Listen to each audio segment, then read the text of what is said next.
tsara tsiarovako anao rehefa zaly mandalo nitosy tsy haiko fafana ny lasa matsiaro anao foana amizao fa tsy tanako mety avy amin'ny anaranao ihany mbola angalako ny anarany zanako zalo matoky fa misy fotoana ianao mbola manembona anahy faratsika ny hoe tafahoana amizao de ny soitiny mety ampanahy tiako verina kely ny fotoana de amizay mba makafi kely rem sikoziko aminao hoe raha rafolaray de iretako fa tsy blem natsirony fitsita amizany zany de ibosy tena motive isanandro zao vao amdimy tsy tary efa anatina taxi be tia hitany salovatavany tsy nahita olo-kafa fa tsambany satria izy le zivo voalohany mba natsapaky ny atao hoe fitiavany nandefa elany no tsy nahitanao ahy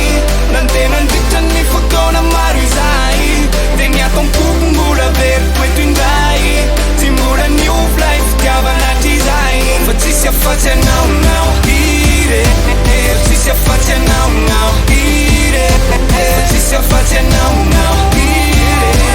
tsisy afatsy anaonao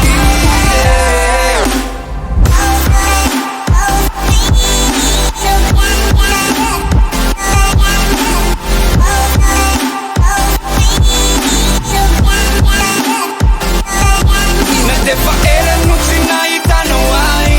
nantena ndritrany fotoana maro izay de ny atompoky mbola veriko eto indray tsy mbola niovla fitiavana hatrizay fa tsisy afatsy anaonao ire tsisy afatsy anaonao ire tsisy afatsy anaonao ire tsisy afatsy anaonao ire